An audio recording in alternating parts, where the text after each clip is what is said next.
Hey guys, welcome back, Maurice here, and today we have Snowrunner, and as you can see we are going with game basic guide. Well, I'll give you 16 tips and let's jump right to the game. And these are game basics. Don't think you know everything, maybe you know everything, it's all good. If you have additional points, write down in the comment section, but otherwise let's start with first point. So first point is field of view. I'm just advising, just go in settings before you do anything else, and under video you will see default is way lower. I'm usually driving third person. 100 is approximately, I'd say, okay, and you'll just see more around your car, so it's better and easier for you to drive. Definitely I suggest you to do that. All right, next point we have time change.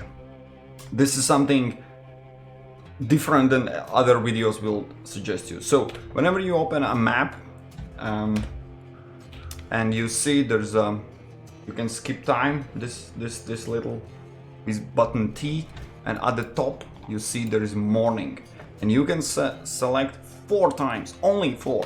So afternoon, evening, night, or morning. And the thing is, whenever you have a problematic new exploration, some crazy road, go with afternoon or morning, because then it's bright, you see everything, you see surroundings, all good. But there is but. When you are going back and forth and going to roads you already know, just filling the quest, my advice, do not skip nights and evenings, because you will be stuck in mornings and afternoons all the time, all the same, all the time environment, because the environment also resets kind of, and you will get bored. Simple as that. Just you don't want to be bored in this game, so use the time wisely. When you need day, absolutely, then use the daytime. Otherwise, stick with whatever time you have. Just advice from my side. Point number 3 is waiting cost, and for that I will quickly switch to other car. Waiting cost is something interesting. Not everyone will be aware of that, but whenever you're driving a car or something and then you need to plan a route, what you do, you open a map and then spend a lot of time here. What happens? Pay attention. Time keeps going on when you are in a map. Let's jump back in the game, and you see my car is running, and at the bottom you see this particular vehicle is using 4.1 liter per minute. So all the time I'm looking at map, thinking about cars, something, managing my stuff. You see, fuel is going down. So whenever you stop, it's just simple logic. When you stop, you press button B, which disables turns off engine. No waste of fuel, because sometimes those extra 1-2 liters you burned wasted, you'll need them. Trust me, you'll need them.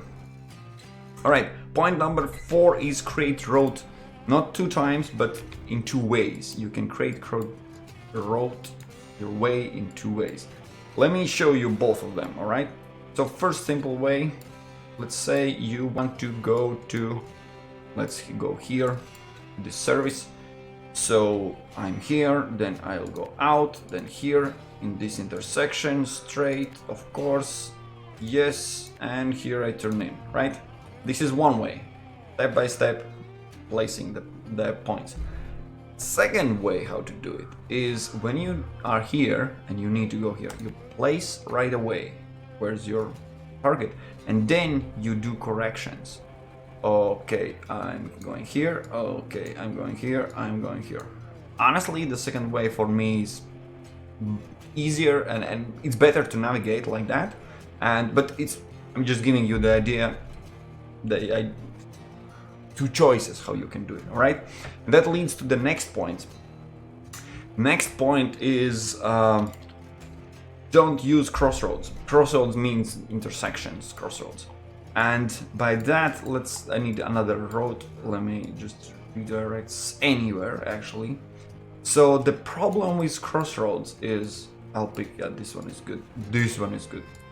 Whenever you set a road, you need to go to these checkpoints by 16 meters. When you are in 16 meters range, it will disappear and engage next one. If you put this in crossroads, in intersections, many times you will go and take shortcuts. Obviously you don't need to drive around and sharp edges, so you'll take a shortcut and you might miss that checkpoint, and then it will stuck, it will not give you the next one. So that's the problematic if you're placing them directly in crossroads. My advice, place them before basically on areas where you know exactly you will be going here. Whatever you do in intersection, you will be here and you will be there, all right? Just a safe thing. But that leads to the next point. When we are on the fly, on the road, and we missed one of the points, oh my god, it's so annoying, right? What you can do is with the same idea, same principle. When you already passed and there's a checkpoint behind you, but you have spent, I don't know, some time to put the droid, and you can delete only the last one point, last added.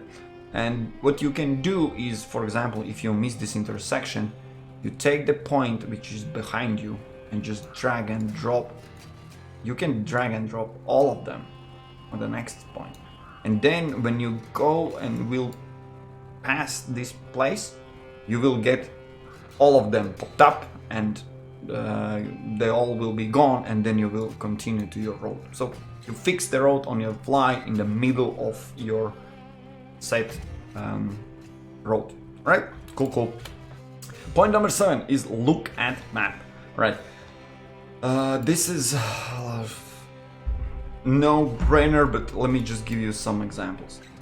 When you are going some crazy road, for example, here, you want to go here, right?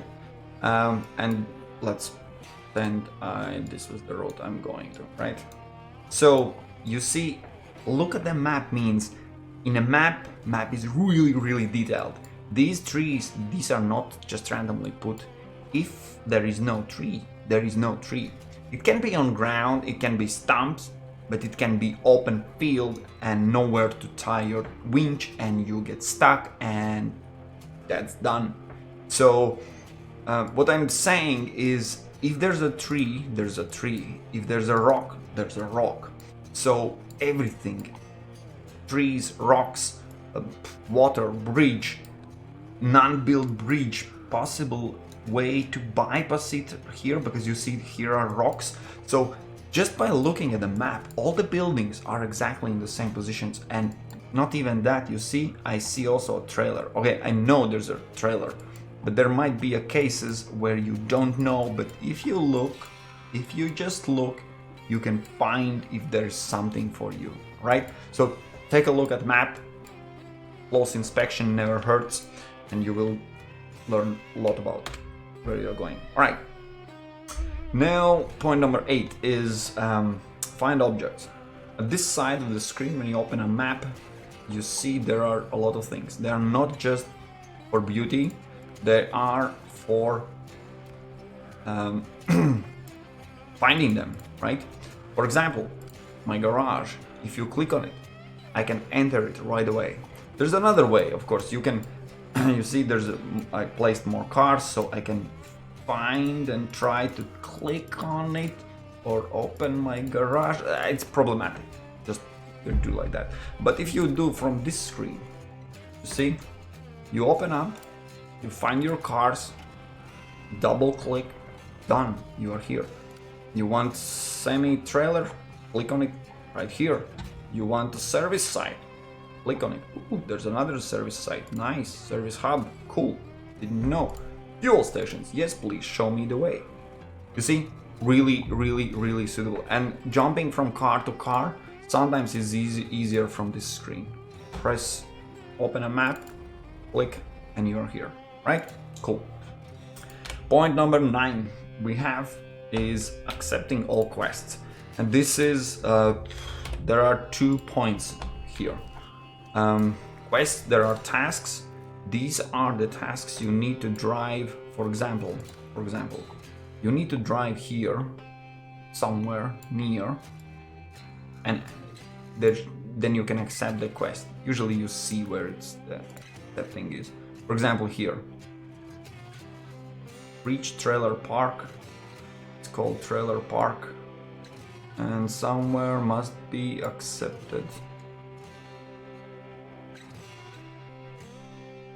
I'm looking at my blind. Not all the quests are right away, because it says, yeah, you see, by the name I found, it starts here. I need to drive here, and only when I will be here I can accept the quest.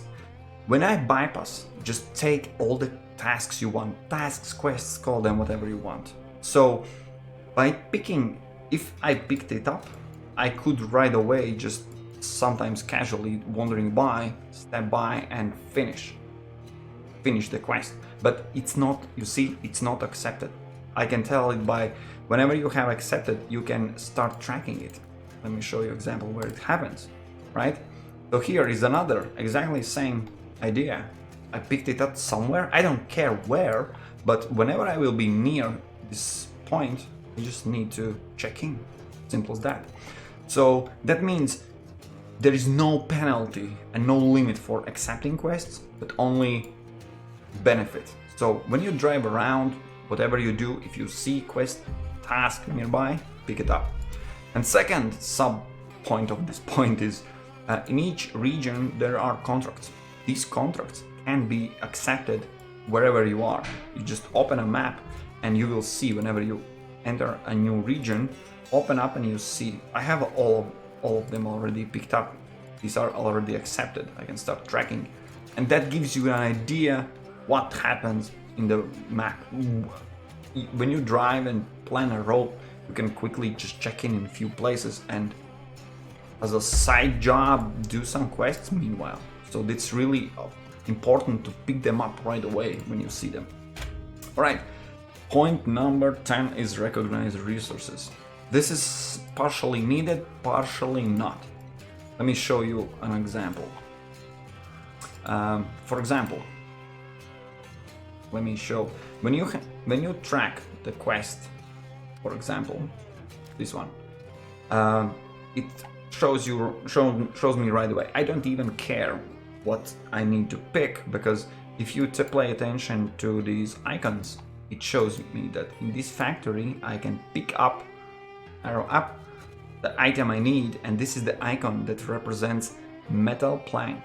I know that because this bridge needs metal planks, and I need to deliver on either side. Why paying attention and recognizing metal planks is important? You see, this rock falls.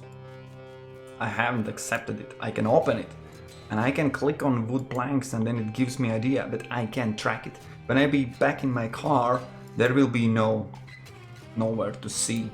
So this is wooden planks, and again, I can recognize the icon. It's just useful if you know. And also, you see, I'm not tracking, but I know if I drive here, if I'm coming here, I will just grab two wood planks and in the same time complete the quest, and maybe I even need that road.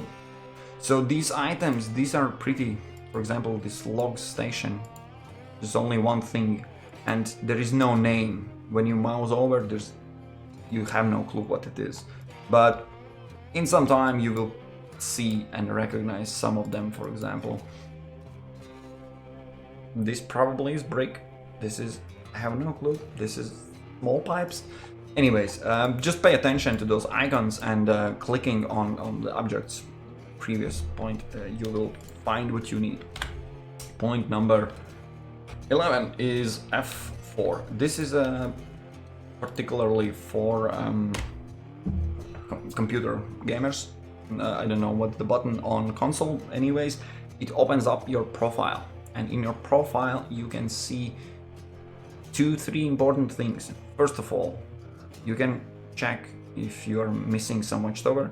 Unfortunately, it's in region. It's not in one map, it's in region, and also on upgrades. So I know I'm doing pretty good.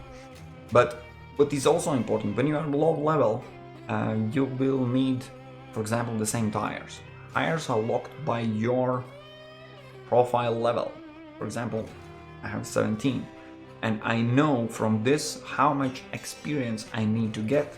This looks like at least 2-3 quests to be done, and I will be 18 and it will unlock something for me. When you are low level, it's really important, and you need to check if you can get your mud tires or some upgrade, snorkel, otherwise your car is drowning.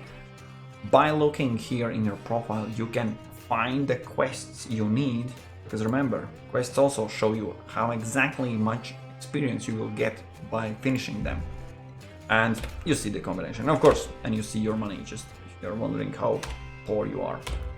Alright, point number 12 is no rush. Quickly, I will just mention, game is not about destination, but about journey. You will find it out pretty soon, and I'm telling you, it's not a joke. There was 2 times I was stuck in Michigan.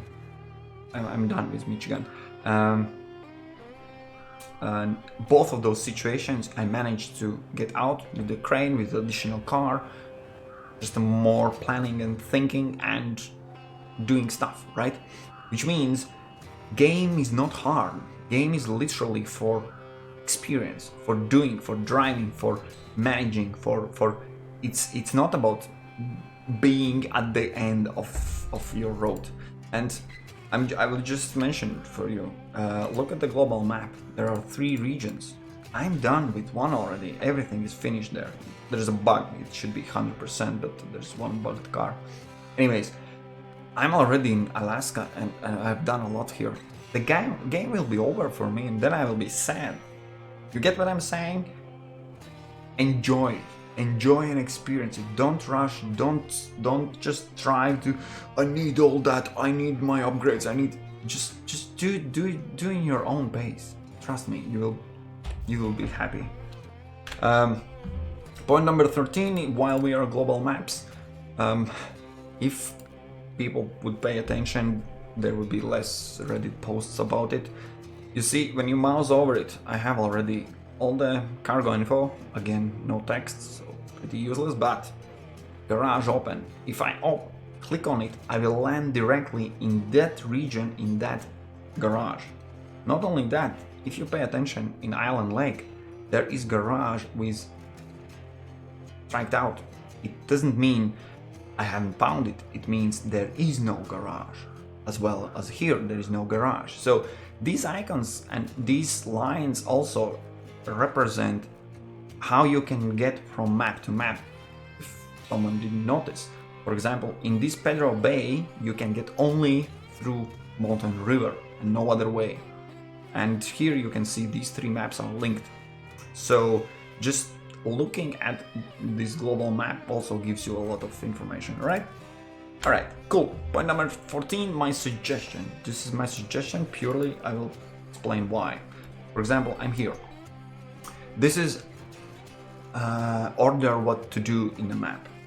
This is something interesting and there's a lot of exceptions, but start with Watchtowers and roadblocks. Why? Because Watchtowers open everything. You see flatbeds, you see quests, you see trailers, you see upgrades, you see cars, you see everything. Literally, this is your eyes. The map is closed at the beginning. So Watchtowers are already marked. You know exactly in what direction they are. You just need to find the road. In the same time, do a roadblocks. For example, you see this bridge. If I check when I see it that I need metal planks and I'm driving somewhere from somewhere, maybe I find a flatbed with metal plank. If I fix and when I fix it, next time I'm crossing the bridge without problem. And in every map there's at least 3, 4, 5 such disasters on the road, which you need, I suggest, to fix right away as fast as possible, because then that road is open for you. For example, here, this is closed. Small vehicles, scouts can go around in most of those cases, but heavy vehicles will have problems. You see, there's heavy trees and there's rocks on the road, so I can't do that, alright? Next is main quest. Main quest is the contracts. Normally in the game it uses the contracts. I mentioned why I'm mentioning it as a second one is in Michigan there was one main quest in a contract, step by step. Once you finished it, it opened up a lumber mill and it started producing wood planks, which were needed for next tasks. So if I would run for tasks first, there was no planks. I needed that from other map. So you see, sometimes, not every time, but sometimes it enables and opens up and just creates something for you to use in other tasks. And for tasks, I mentioned that this is the side quests or the last ones. If and when you see a side quest, there are some, for example, repairing a car, and it gives you already a clue that the car will be yours after the fixing, that you can prioritize, obviously, because you will get the car, you get new free car, maybe it's better. And in Michigan example, there was car I used for the main quest I needed, right? So there are exceptions, but still, I would go for the priority I mentioned here. All right, point number 15 is not all roads are drawn. I'll give you one example, just I'll show you, and there are more of them, but one popular is here. There's a road, it kind of ends here, and here's another. But actually, when you are here, there's a real road. I have no clue why it's not drawn, but you can drive it. It's pretty shitty, it's mountainous, it's dangerous, but there's a road, actually road. And there are many, not many, but more cases. So when you have doubt, check, just drive and see if you can go through it. Especially when you have good tires, off-road, mud, just don't be afraid. This is pretty wild game. All right, and the last point is point number 16. This is actually coming from my brother. I haven't used it yet, but well, my time will come. Oh, sorry. Let me show you how it goes. So, all right. Extra bonus point, just a game basics is, whenever you run out of fuel or your car is broken or something, you can press game shows you, and you can recover your car. Recovering means it will be back in your garage, closest garage, even in another map. Repaired, fully repaired, fully fueled, everything done, your car is again, and all the supplies refilled as well. But the problem is you lose your location. For example, if you, I don't know, your car gets stuck somewhere here, you can recover, but you will be way back here, and then you need to drive because you need at some destination, right? And also you lose all your cargo. So instead of recovering, what you can do, I'll show you here because it's just here, is a little bit cheating, right? Because you can buy and sell trailers for exactly the same price. They cost the same. You don't lose money by buying and selling, right? This is the daytime. So you open up a trailer, you see I have how much money? 25500. That's my money. I purchase fuel carrier. It's being attached. I'm opening up, just refueling. Okay, my ang. No. Actually, I can refuel other cars as well. You see, I'm filling up all my cars around from the tanker I just bought. All my vehicles are full. What I do now, I open up. Oh, the same trailer. Sell it. You see, and I have money, 25500 again. That's it. And you can do the same for repair attachment. And I will just mention, these trailer parks are quite often, well, often meaning, for example, here is one. There's no gas stations here, there is no repairs here, But well, guess what? If there's a trailer store, there's free repair and gas for you. Alright guys, that's it for today. There will be 2 more videos coming up for vehicles and equipment, and the last one in the series will be for driving and all the tips and tricks I can give you. This is fun game, and I hope you guys you will enjoy, and we will meet in next videos. Cheers.